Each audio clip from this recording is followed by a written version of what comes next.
जय हिंद मेरे दोस्त। आज के इस क्लास में आप सभी लोगों का स्वागत है। तो दोस्तों, हम लोग का ये सीरीज चल रहा था कंपनी के अधीन गवर्नर जनरल, जिसके तहत हम लोगों ने बंगाल के गवर्नर जनरल के बारे में पढ़ा, फिर भारत के गवर्नर जनरल के बारे में पढ़ा, और आज से हम लोग फाइनली भारत के जितने भी वायसराय हुए उनके बारे में हम लोग पढ़ेंगे।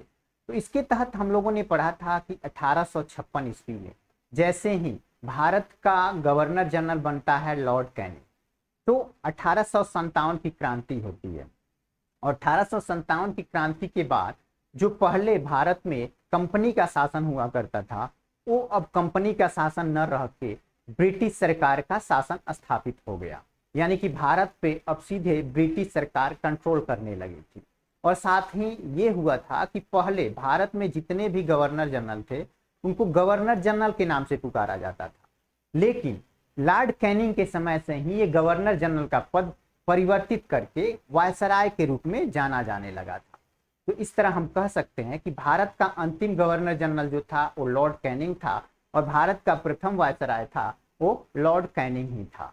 ठीक है, तो वो टॉपिक हम लोगों ने पिछले क्लास में कवर कर लिया है, और आज से हम शुरू कर रहे हैं लॉर्ड एल्गिन के बारे में, जिसका शासनकाल स्टार्ट होता है 1862 में। और उसके द्वारा और उसके बाद जितने भी वायसराय आए उनके द्वारा जो महत्वपूर्ण कार्य किए गए भारत में, वो सारा यहाँ पे चर्चा करने वाले हैं। तो चलिए शुरू करते हैं हम लोग। लॉर्ड एल्गिन 1862 में कंपनी का वायसराय बनता है और 1 सालों तक ये शासन करता है। फिर इसकी हत्या हो जाती है। ओके, इसकी हत्या हो जाती है 1 साल बाद। तो देख लेते हैं इसके शासनकाल में कौन कौन से महत्वपूर्ण घटनाएं घटी थी। तो सबसे पहले इसने बहावी आंदोलन का दमन किया था। बहावी आंदोलन का दमन किया था, जो 1822 से ही बहावी आंदोलन चला आ रहा था। हालांकि बहावी आंदोलन शुरू हुआ था अरब कंट्री में, खास करके अरब कंट्री में, लेकिन उसका असर भारत में भी देखने को मिल रहा था। तो अंततः 60 के दशक में इसी के शासनकाल में बहावी आंदोलन का दमन कर दिया गया भारत से। और साथ ही क्या होता है, तो 1863 ईस्वी में धर्मशाला एक जगह है हिमाचल प्रदेश का, भारत का एक राज्य है हिमाचल प्रदेश, वहीं का एक जगह है धर्मशाला, वहीं पे इसकी मृत्यु हो जाती है। किसकी? तो लॉर्ड एल्गिन की। यानी कि इसकी मृत्यु के बाद अब भारत का जो वायसराय बनता है वो बनता है Lord Lawrence. Lord Lawrence Lord Lawrence का शासनकाल कब से शुरू होता है, तो 1864 से लेके 1869 ईस्वी तक रहता है। यानी 5 सालों तक ये भारत का वायसराय के रूप में कार्य करता है। अब देखते हैं इसके शासनकाल की महत्वपूर्ण घटना। तो इसके शासनकाल में सबसे पहला घटना जो घटा था वो था 1865 ईस्वी में भूटान, जो भारत के जस्ट ऊपर वाले हिस्से में है भूटान, वो ब्रिटिश साम्राज्य पर आक्रमण कर देता है। ब्रिटिश साम्राज्य पर भूटान के द्वारा 1865 ईस्वी में आक्रमण कर दी जाती है। वो घटना इसी के शासनकाल में घटी थी, लॉर्ड लॉरेंस के। ओके, और एक और घटना क्या था, तो अफगानिस्तान के संबंध में इसने अहस्तक्षेप की नीति अपनाई। मतलब अफगानिस्तान से एक बार युद्ध हो चुका था अंग्रेजों का, लेकिन अंग्रेजों को कोई खास सफलता नहीं मिली थी, जिसके चलते ये अब अफगानिस्तान से उलझना नहीं चाहते थे। अफगानिस्तान में वैसे भी पहाड़ी एरिया है, और वहाँ के जो लड़ाके हैं वो पहाड़ों में छुप छुप के लड़ते हैं, जिसके चलते अंग्रेजों को उन पे विजय पाना उतना आसान नहीं था। इसलिए उन्होंने अफगानिस्तान से युद्ध करना एक तरह से साइड कर दिया। तो लॉर्ड लॉरेंस ने अफगानिस्तान के संबंध में हस्तक्षेप की नीति अपनाई, जिसे क्या कहा गया, तो शानदार निष्क्रियता के नाम से जाना गया। तो शानदार निष्क्रियता की नीति किसने अपनाई थी, तो लॉर्ड लॉरेंस ने अपनाई थी। ये क्वेश्चन बनता है, ठीक है। या कभी कभी पूछ देता है लॉर्ड लॉरेंस के द्वारा शानदार निष्क्रियता की नीति किस देश के प्रति अपनाई गई थी, या किसके प्रति अपनाई गई थी, तो अफगानिस्तान के प्रति अपनाई गई थी। ओके, अब बात करते हैं सन 1865 ईस्वी में। तो 1865 ईस्वी में इसके द्वारा भारत और यूरोप के बीच, खास करके ब्रिटेन के बीच एक क्या शुरू होता है, तो प्रथम समुद्री टेलीग्राफ सेवा शुरू होती है। टेलीग्राफ के माध्यम से संदेश भेजा जाता है। ओके, तो प्रथम समुद्री टेलीग्राफ सेवा भारत और यूरोप के बीच शुरू होती है इसी के शासनकाल में। ओके, फिर जो वायसराय बनता है वो बनता है लॉर्ड मेयो। लॉर्ड मेयो के शासनकाल में क्या याद रखना है, तो मात्र एक ईयर याद रखना है, 1872। 1872 में ही बहुत सारी घटनाएं घटी थी इसके शासनकाल में। 1872 में ही मेयो के द्वारा मेयो कॉलेज की स्थापना की गई थी। 1872 में ही मेयो के द्वारा कृषि विभाग की स्थापना की गई थी। 1872 में ही प्रथम जनगणना कराया गया था। भारत का प्रथम जनगणना 1872 में ही मेयो के द्वारा कराया गया था। तो पूछता है किसके शासनकाल में प्रथम जनगणना हुई थी, तो लॉर्ड मेयो के काल में प्रथम जनगणना हुई थी। हालांकि ये अनियमित जनगणना थी। नियमित जनगणना 1881 ईस्वी में शुरू हुई थी। ठीक है, अब बात करते हैं 1872 में ही, 8 फरवरी 1872 में ही एक अफगान जिसका नाम था शेर अली अफरीदी, शेर अली अफरीदी, ये पोर्ट ब्लेयर में इसको चाकू मार के हत्या कर देता है। लॉर्ड मेयो को चाकू मार के उसकी हत्या कर देता है। तो 1872 की ये 4 घटनाएं आप लोग को याद रखना होगा। 1872 में मेयो कॉलेज की स्थापना, 1872 में कृषि विभाग की स्थापना, 1872 में प्रथम जनगणना, भारत का प्रथम जनगणना, 1872 में ही इसकी मृत्यु हो जाती है। फिर अगला जो वायसराय बनता है वो बनता है लॉर्ड लिटन नॉर्थब्रुक। ठीक है, लॉर्ड नॉर्थब्रुक बनता है। ठीक है, जो 1872 से 1876 तक भारत का वायसराय के रूप में कार्य करता है। अब इसके शासनकाल में क्या घटनाएं घटी थी, तो इसके समय में बंगाल में एक भयंकर अकाल पड़ा था, भयंकर सूखा टाइप का अकाल पड़ा था। ठीक है, तो ये क्वेश्चन बना हुआ है, इसलिए इसमें ये आपको देखने को मिल रहा है। तो लॉर्ड नॉर्थब्रुक के समय में बंगाल में एक भयंकर अकाल पड़ा था। और क्या हुआ था, पंजाब का प्रसिद्ध कूका आंदोलन इसी के समय में हुआ था। कूका आंदोलन इसी के समय में हुआ था। ठीक है, चूंकि कूका आंदोलन सिख संप्रदाय के द्वारा किया गया एक प्रकार का आंदोलन था, जिसमें मुख्य भूमिका निभा रहे थे बाबा राम सिंह नाम का व्यक्ति एक थे, जो सिखों की धार्मिक शुद्धता बनाए रखने के लिए ये आंदोलन चलाया जा रहा है। तो ये क्वेश्चन पूछता है कूका आंदोलन के बारे में। ठीक है, इसी के समय में हुआ था। इसी के समय में स्वेज नहर का निर्माण कंप्लीट हुआ था। हालांकि स्वेज नहर बनके तैयार हुआ था 1869 ईस्वी में। 1869 ईस्वी में स्वेज नहर बनके तैयार हो गया था। और दुनिया का सबसे व्यस्ततम नहर, व्यापार के मामले में व्यस्ततम नहर है, वो है स्वेज नहर। तो स्वेज नहर इसी के शासनकाल में हालांकि सुचारू रूप से चलना प्रारंभ हुआ था, जिसके चलते भारत और ब्रिटेन के बीच क्या होता है, तो व्यापार में वृद्धि होती है। जब स्वेज नहर खुल गया तो भारत और ब्रिटेन के बीच व्यापार में वृद्धि इसके शासनकाल में होना प्रारंभ हो जाता है। फिर इसके बाद आता है लॉर्ड लिटन। लॉर्ड लिटन बहुत ही कमीना व्यक्ति था। ठीक है, 1876 से 1880 ईस्वी तक ये भारत का वायसराय के रूप में कार्य करता है। ओके, लॉर्ड लिटन के द्वारा क्या कार्य किया गया था वो नेक्स्ट पेज में देखेंगे। लेकिन लिटन जो था वो बहुत एक तरह से पढ़ा लिखा विद्वान व्यक्ति था, साहित्यकार कह सकते हैं, निबंध लेखक कह सकते हैं, उपन्यासकार, ये सब उसके अंदर गुण हुआ करते थे, जिसके चलते इसको एक पदवी मिली हुई थी, क्या था वो, ओवन मेरिडिथ।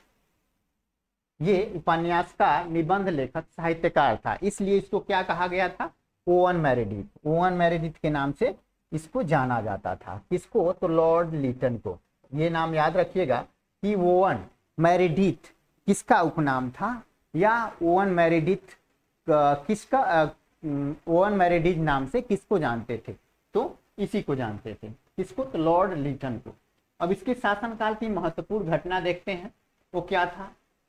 तो 1 जनवरी 1877 ईस्वी को ब्रिटेन की महारानी विक्टोरिया कैसरे हिंद की उपाधि से सम्मानित करने के लिए दिल्ली दरबार का आयोजन किया जाता है। ठीक है, भारत की महारानी उस समय हुआ करती थी, महारानी विक्टोरिया। वो भारत आती हैं और दिल्ली में एक भव्य दरबार का आयोजन किया जाता है, जिसके तहत महारानी विक्टोरिया को कैसरे हिंद की उपाधि दी जाती है। ओके, तो ये इसी के शासनकाल में हुआ था 1877 ईस्वी में। फिर क्या होता है, एक 1878 ईस्वी में लीटन के द्वारा एक अधिनियम लाया जाता है, समाचार पत्र अधिनियम, जिसको वर्नाकुलर प्रेस एक्ट के नाम से भी जानते हैं, वर्नाकुलर प्रेस एक्ट के नाम से जानते हैं। इसके तहत क्या होता है, तो भारतीय समाचार पत्रों पर कठोर प्रतिबंध लगा दिए जाते हैं, कठोर प्रतिबंध लगा दिए जाते हैं। यानी कि अगर कोई भी समाचार पत्र अंग्रेजों के खिलाफ अपने पेपर में छापता है तो या तो उसका पेपर पूर्णतः बंद कर दिया जाएगा या उसका लाइसेंस रद्द कर दिया जाएगा। मतलब अंग्रेज पूरे समाचार, भारतीय समाचार पत्र को अपने कंट्रोल में रखने के लिए ये कार्य किए थे। ओके, तो 1878 ईस्वी में वर्नाकुलर प्रेस एक्ट लाया गया था लॉर्ड लीटन के द्वारा। ठीक है, अब एक प्रेस हुआ करता था, अखबार हुआ करता था जिसका नाम था पायनियर अखबार। ये भारतीय अखबार ही था, पायनियर अखबार। इसने वर्नाक्यूलर प्रेस एक्ट 1878 ईस्वी का समर्थन किया था। मात्र एक ऐसा अखबार ये था जिसने इस अधिनियम का समर्थन किया हुआ था, इसलिए ये यूनिक हो जाता है और क्वेश्चन आप बनता है आपके एग्जाम में। अब देखते हैं, इसी के समय में सन 1878 ईस्वी में भारतीय शस्त्र अधिनियम लाया गया था। भारतीय शस्त्र अधिनियम के तहत क्या होता था, तो कोई व्यक्ति जो शस्त्र का व्यापार करता है या शस्त्र रखता है तो उसके लिए उसको लाइसेंस रखना अनिवार्य कर दिया गया था, लाइसेंस रखना अनिवार्य कर दिया गया, जिसके तहत शस्त्र रखने या व्यापार करने के लिए लाइसेंस को अनिवार्य बना दिया गया था। ओके, 1878 ईस्वी का भारतीय शस्त्र अधिनियम के तहत। अब क्या होता है, तो इसमें सिविल सेवा परीक्षाओं की जो आयु सीमा हुआ करती थी, अधिकतम आयु सीमा उसमें हुआ करती थी 21 वर्ष। अभी तो 30 प्लस है, 30 वर्ष है, खास करके सिविल सेवा की अधिकतम आयु सीमा 30 वर्ष है। लेकिन पहले हुआ करता था, पहले तो 23 वर्ष हुआ करता था, फिर घटा के 21 वर्ष हुआ। लेकिन जो ये था लॉर्ड लीटन था, वो सिविल सेवा परीक्षा की अधिकतम आयु 21 वर्ष से घटाकर कितना कर देता है, तो 19 वर्ष कर देता है, 19 वर्ष कर देता है। यानी आप 19 वर्ष से अधिक हो गए तो आप सिविल सेवा की परीक्षा में नहीं बैठ सकते थे। सिविल सेवा यूपीएससी वगैरह का जो एग्जाम होता है उसी को कहा जाता है। अब थोड़ा सा सिविल सेवा के बारे में नोटेड पॉइंट है, वो देख लेते हैं। 1857 में सिविल सेवा परीक्षा में सम्मिलित होने की आयु जो थी वो 23 वर्ष निर्धारित की गई थी। कब, तो 1857 ईस्वी में। फिर 1859 ईस्वी में आयु सीमा को घटाकर 22 वर्ष कर दिया गया था और 1866 ईस्वी में इसको घटाकर 21 वर्ष कर दिया गया था और फाइनली 1878 ईस्वी में लॉर्ड लीटन के द्वारा आयु सीमा घटाकर 19 वर्ष कर दिया गया था। मतलब 23 से 22 हुआ, 22 से 21 हुआ, 21 से 19 हो गया। ओके, लगातार धीरे धीरे आयु, अधिकतम आयु सीमा घटती ही जा रही थी। अब इसके शासनकाल में एक और कार्य हुआ था, अलीगढ़ में मुस्लिम एंग्लो प्राच्य विश्वविद्यालय की स्थापना। ठीक है, अलीगढ़ में मुस्लिम एंग्लो प्राच्य विश्वविद्यालय की स्थापना इसी के शासनकाल में हुआ था।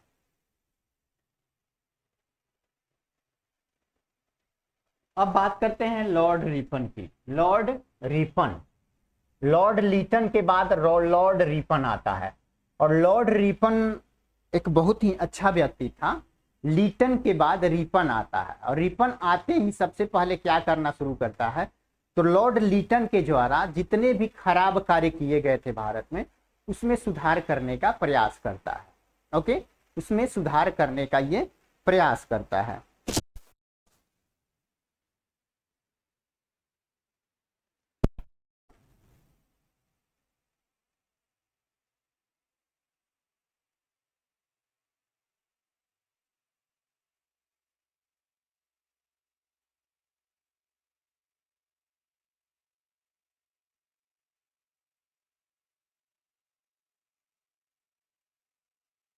ओके,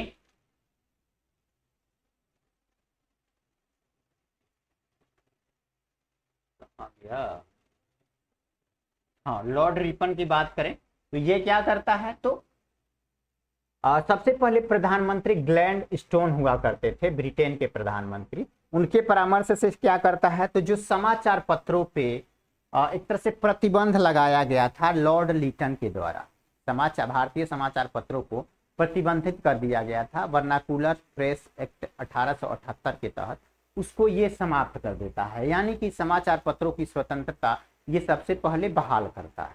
ओके, बहाल करता है कौन, लॉर्ड रिपन। तो ये क्वेश्चन बड़ी बनता है, बहुत बार क्वेश्चन ये बना हुआ है कि भारतीय समाचार पत्रों की स्वतंत्रता किसके द्वारा बहाल की गई, या वर्नाकुलर प्रेस एक्ट किसके द्वारा समाप्त की गई, तो लॉर्ड रिपन के द्वारा। और किसके द्वारा लगाया गया था, तो लॉर्ड लीटन। लीटन और रिपन, इसको कैसे याद रख सकते हैं, तो अब देखिएगा, लगाना, प्रतिबंध लगाना, लॉ से लगाना और लॉ से लीटन, और उसको समाप्त करना यानी रीओपन कर देना, रीओपन कर देना, समाचार पत्रों की स्वतंत्रता को बहाल कर देना, रीओपन कर देना, यानी रिपन। रिपन के समय ये समाचार पत्रों की स्वतंत्रता बहाल कर दी गई। ठीक है, 1882 ईस्वी में वर्नाकुलर प्रेस एक्ट समाप्त कर दिया गया था। और एक और सुधार क्या किया गया था, तो जो लीटन के द्वारा सिविल सेवा परीक्षा की अधिकतम आयु 19 वर्ष कर दी गई थी, 19 वर्ष यानी 21 वर्ष से घटाकर 19 वर्ष कर दी गई थी, उसको बढ़ाकर फिर से 21 वर्ष कर दिया गया। और इसने एक महत्वपूर्ण कार्य किया था, क्या, तो स्थानीय स्वशासन की शुरुआत की थी। स्थानीय स्वशासन की शुरुआत की थी। स्थानीय स्वशासन क्या होता है, तो जिसके तहत पंचायतों को भी कुछ अधिकार दिए जाते हैं स्थानीय स्वशासन के तहत। इसी के तहत मुखिया, ग्राम सेवक, जिला पर मुखिया, ठीक है, और ये जिला परिषद, इन सब का एक तरह से चुनाव वगैरह होता है स्थानीय स्वशासन के तहत। तो स्थानीय स्वशासन इसी के शासनकाल में बहाल हुआ था। तो ये क्वेश्चन बहुत बार एक तरह से बनता है। ओके, स्थानीय स्वशासन की शुरुआत इसी के शासनकाल में हुई थी। 18 मई 1882 ईस्वी को स्थानीय स्वशासन संबंधी कुछ कानून भी बनाए गए थे।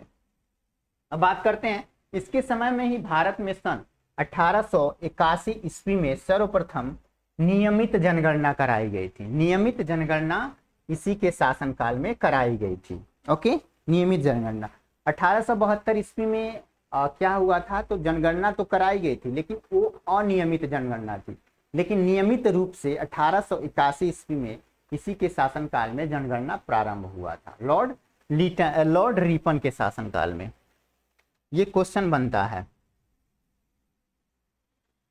अब बात करते हैं, तो 1881 की जनगणना में हैदराबाद और राजपूताना को नहीं जोड़ा गया था। हैदराबाद और राजपूताना की जनगणना नहीं हुई थी इसमें, तो 1881 की प्रथम नियमित जनगणना में। ओके, तो जनगणना के बारे में कुछ नोटेड पॉइंट क्या है, तो पहली बार जो जनगणना हुई थी वो 1872 ईस्वी में लॉर्ड मेयो के काल में हुआ था। लेकिन क्या हुआ था, तो इसमें भारत के संपूर्ण भागों का प्रतिनिधित्व नहीं हुआ था। इसमें 20% भाग छूट गए थे, 20% भाग का जनगणना नहीं हुआ था। किस जनगणना में, तो 1872 का जो प्रथम भारतीय जनगणना था उसमें। ओके, रिपन के द्वारा ही सन 1881 ईस्वी में प्रथम कारखाना अधिनियम लाया गया था। प्रथम कारखाना अधिनियम के तहत क्या किया गया था, तो जो 7 साल से कम उम्र के बच्चे हैं उनको कारखानों में काम करने से रोक लगा दी गई थी। ओके, और 7 से लेके 12 साल के बच्चों को कारखानों में 11 घंटा से ज्यादा काम करने पे भी रोक लगाई गई थी। लेकिन ये जो रोक था, चाहे बच्चा 7 साल का हो चाहे उससे अधिक का हो, उसको चाय, कॉफी और नील की खेती पर एक तरह से रोक नहीं लगाई थी। यानी कि इन सब में वो भी बच्चे शामिल हो सकते थे जो 7 साल से छोटे हैं। बड़े तो शामिल हो ही सकते थे, जो 7 साल से छोटे हैं वो भी चाय, कॉफी और नील के बागानों में कार्य कर सकते थे।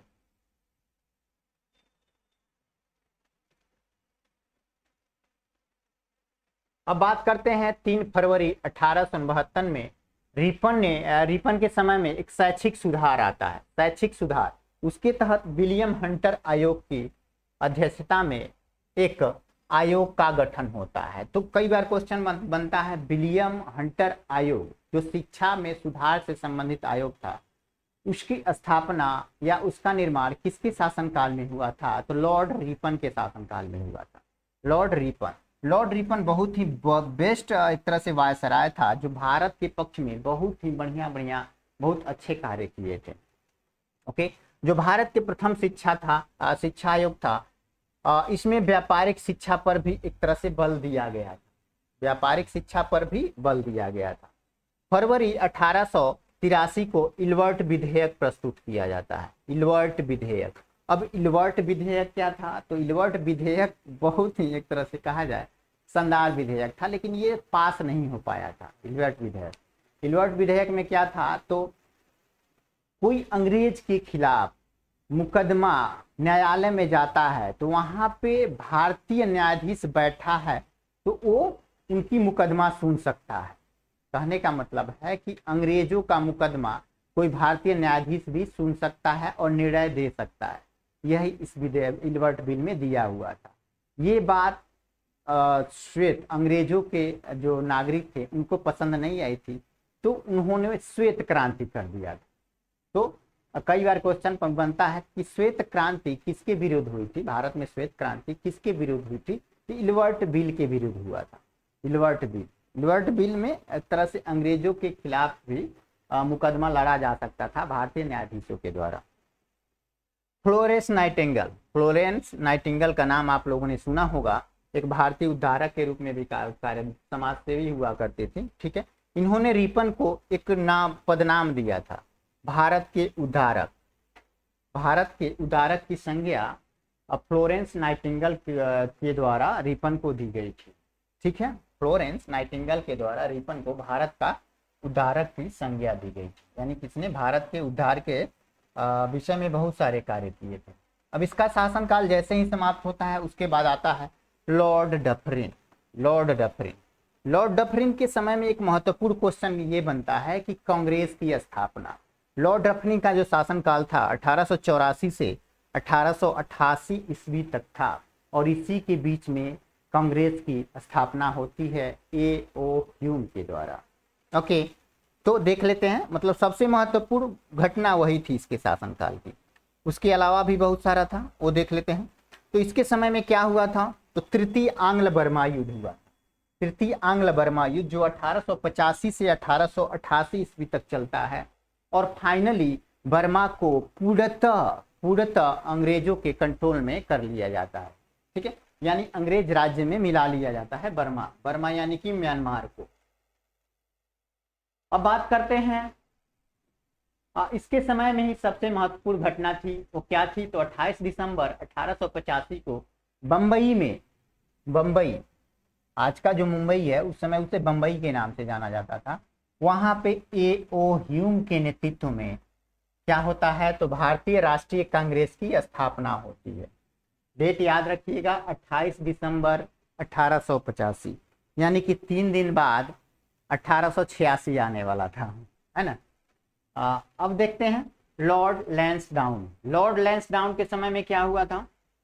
तो लॉर्ड लैंसडाउन के समय में क्या हुआ था? तो भारत और अफगान के मध्य एक सीमा रेखा निर्धारित हुई थी, जिसको डूरंड रेखा के नाम से जानते हैं।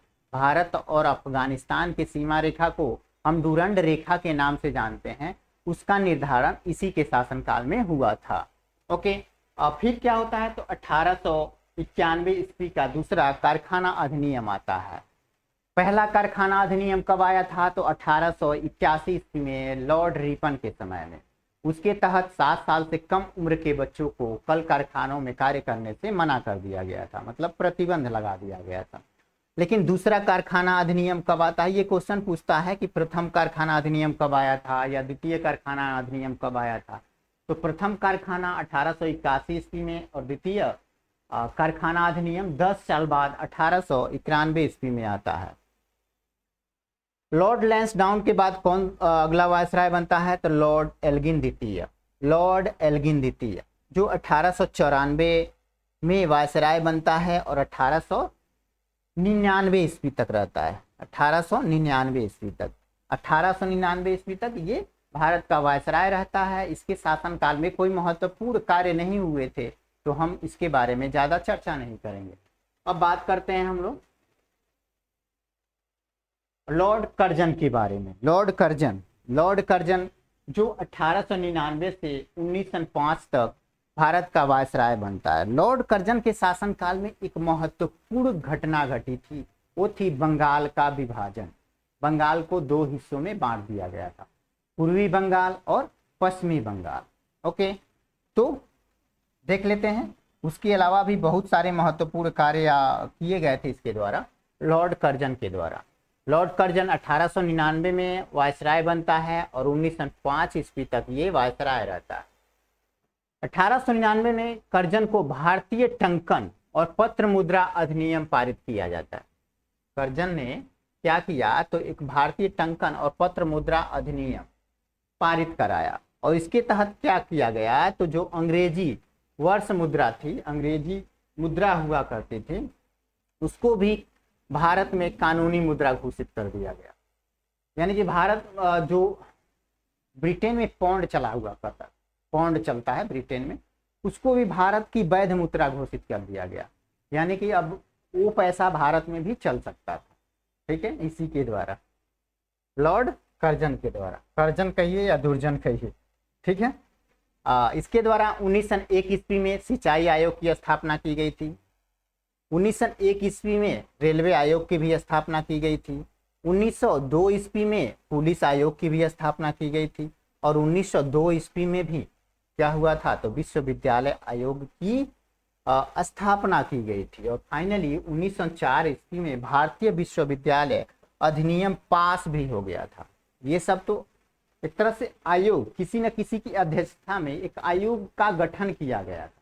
ठीक है, और एक साल बाद ये सब पास होते चले गए। अब बात करते हैं 1905। 1905 में क्या होता है, तो पूसा में जो कृषि अनुसंधान संस्थान है उसका भी निर्माण इसी के शासनकाल में हुआ था। इसके, तो लॉर्ड कर्जन के। कलकत्ता में जो विक्टोरिया मेमोरियल हॉल है उसका भी निर्माण इसी के शासनकाल में हुआ था। ओके, कर्जन ने भारत विरोधी भी कार्य किए थे, और भारत विरोधी कार्य में क्या किया था, तो 1905 ईस्वी में बंगाल का विभाजन किया गया था। बंगाल का विभाजन जो 1905 में हुआ था वो इसी के द्वारा किया गया था, लॉर्ड कर्जन के द्वारा, जो अंततः 1911 जाते जाते बंगाल के विभाजन को रद्द कर दिया गया था। ओके, बंगाल के विभाजन को रद्द कर दिया गया था। तो आगे की बात कर लेते हैं। अब क्या, तो अब लॉर्ड मिंटो द्वितीय का शासनकाल आता है। लॉर्ड मिंटो द्वितीय ये भारत का वायसराय बनता है। कब, तो 1905, और रहता है 10 तक, यानी 5 से 10 तक ये भारत में वायसराय के रूप में कार्य करता है। इसके शासनकाल में क्या हुआ था, तो 1906 ईस्वी में मुस्लिम लीग की स्थापना हुई थी। मुस्लिम लीग की स्थापना 1906 में इसके शासनकाल में हुई थी। किसके द्वारा हुआ था, तो था आगा खां और सलीमुल्लाह खां। इन दोनों के नेतृत्व में ही मुस्लिम लीग की स्थापना हुई थी। कभी कभी पूछ देता है कि कहाँ पे हुई थी, तो ढाका में हुआ था। ढाका में मुस्लिम लीग की स्थापना 1906 ईस्वी में आगा खां और सलीमुल्लाह खां के नेतृत्व में हुआ था। फिर 1907 में क्या होता है, तो कांग्रेस का विभाजन हो जाता है। कांग्रेस जो 1885 ईस्वी में कांग्रेस का निर्माण हुआ था उसका विभाजन हो जाता है 1907 में, और गरम दल और नरम दल दो दलों में इसका विभाजन हो जाता है। कहाँ पे, तो सूरत अधिवेशन में। सूरत में कांग्रेस का अधिवेशन जो हुआ था उसी में कांग्रेस का विभाजन हो जाता है। कभी कभी पूछ देता है सूरत अधिवेशन कब हुआ था, तो 1907 में हुआ था, या कांग्रेस का विभाजन किस अधिवेशन में हुआ था, तो सूरत अधिवेशन में हुआ। कब हुआ था, तो 1907 में। 22 जुलाई 1908 को क्या होता है, तो बाल गंगाधर तिलक जो गरम दल के नेता हुआ करते थे, हालांकि कांग्रेस का विभाजन गरम दल और नरम दल में हुआ था, तो जो गरम दल के नेता थे वो लाल बाल पाल हुआ करते थे, है ना, उसी में से एक थे बाल गंगाधर तिलक। बाल गंगाधर तिलक को 1908 ईस्वी में गिरफ्तार कर लिया जाता है, और 6 साल के लिए उनको सजा सुनाई गई। 6 साल की सजा हो जाती है।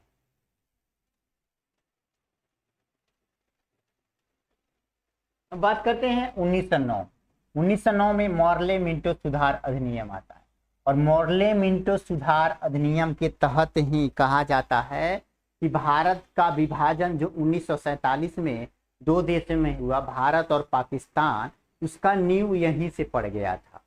मॉर्ले मिंटो सुधार 1909 में वो कैसे पड़ गया था, तो यहीं से मुस्लिमों के लिए अलग निर्वाचन की व्यवस्था कर दी गई थी। यानी उनके लिए एक अलग क्षेत्र घोषित कर दिया गया था। जिस क्षेत्र में अधिक मुसलमान हुआ करते थे उस क्षेत्र में ये नियम बना दिया गया था कि वहाँ पे कोई मुसलमान ही चुनाव में खड़ा हो सकता है। ठीक है, अगर पाकिस्तान वाले एरिया में ज़्यादा मुसलमान थे, उस समय पाकिस्तान जो एरिया, हालांकि पाकिस्तान नहीं हुआ करता था, सिंध बलूचिस्तान ये सब हुआ करता था, तो वहाँ पे ज़्यादा मुसलमानों की संख्या थी। अब वहाँ पे मुसलमानों की संख्या अधिक थी, तो इसके तहत मार्ले मिंटो सुधार के तहत वहाँ पे कोई मुस्लिम प्रतिनिधि ही खड़ा हो सकता था और मुस्लिम ही उसको वोट कर सकते थे। वैसे ही बंगाल वाले क्षेत्र में बहुत सारे मुस्लिमों की संख्या अधिक थी, तो वहाँ पे भी मुस्लिम प्रतिनिधि ही खड़ा हो सकते थे और मुस्लिम ही उसको वोट दे सकते थे। ये सब इसमें प्रावधान थे। मार्ले मिंटो सुधार, अंग्रेजों ने भारत का विभाजन का प्लान बहुत पहले कर लिया था, उसका नींव यहीं से पड़ गया था। जो बेकार में गांधी जी को दोष दिया जाता है कि 1947 में गांधी जी के चलते हालांकि भारत का विभाजन हो गया। 1909 में क्या हुआ था, तो मार्ले मिंटो सुधार अधिनियम है। इसके तहत क्या हुआ था, तो मुसलमानों के लिए अलग निर्वाचन व्यवस्था की गई थी, अलग निर्वाचन की व्यवस्था की गई थी। अब शासनकाल लाता है लॉर्ड हार्डिंग द्वितीय की। लॉर्ड हार्डिंग द्वितीय जो 1910 से 1916 ईस्वी तक भारत का वायसराय के रूप में कार्य करता है। अब देख लेते हैं, ब्रिटेन के राजा जॉर्ज पंचम का भारत में आगमन होता है इसी के शासनकाल। ब्रिटेन के राजा जॉर्ज पंचम उनका आगमन होता है लॉर्ड हार्डिंग के कार्यकाल में, लॉर्ड हार्डिंग द्वितीय। ठीक है, लॉर्ड हार्डिंग प्रथम के बारे में ऑलरेडी हम लोगों ने पहले पढ़ लिया है। 1911 में क्या होता है, तो 1911 में बंगाल का विभाजन रद्द कर दिया जाता है। तो 1905 में बंगाल का विभाजन हुआ था, इस विभाजन को रद्द कर दिया जाता है। ओके, 1911 में। और क्या होता है, तो भारत की राजधानी कलकत्ता से दिल्ली स्थानांतरण की घोषणा हो जाती है। सिर्फ घोषणा होती है। ये क्वेश्चन बहुत बार बनता है कि भारत की राजधानी कोलकाता से दिल्ली कब स्थानांतरित हुई थी, तो स्थानांतरित हुई थी 1912 ईस्वी में, लेकिन घोषणा जो हुई थी वो 1911 ईस्वी में ही हो गई थी। ठीक है, तो 1911 में बंगाल का विभाजन रद्द होता है और कलकत्ता से दिल्ली राजधानी स्थानांतरण की घोषणा होती है। ओके, और 1912 में फाइनली क्या होता है, तो दिल्ली भारत की राजधानी बन जाती है।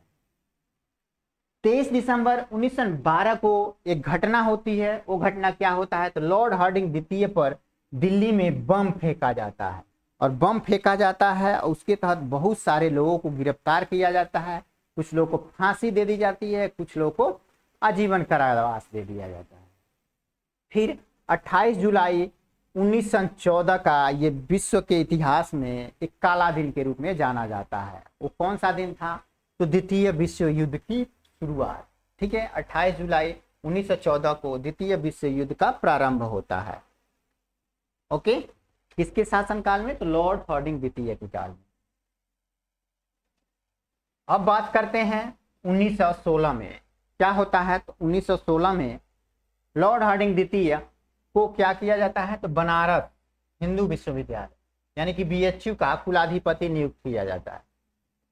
कुलाधिपति 1916 में ही बनारस विश्वविद्यालय की निर्माण शुरू हुआ था। ठीक है, कभी कभी पूछता है कि BHU की स्थापना कब हुई थी, तो 1916 में ही हुआ था। और 1916 में ही जो उसका कुलाधिपति बना था वो लॉर्ड हार्डिंग द्वितीय ही बना था। ठीक है, लॉर्ड हार्डिंग द्वितीय। उसके बाद शासनकाल आता है लॉर्ड चेम्सफोर्ड की। लॉर्ड चेम्सफोर्ड 1916 से 1921 ईस्वी तक इसका शासनकाल रहता है, पूरे 5 सालों तक। इसके शासनकाल में क्या क्या घटनाएं घटी थी वो हम देख लेते हैं।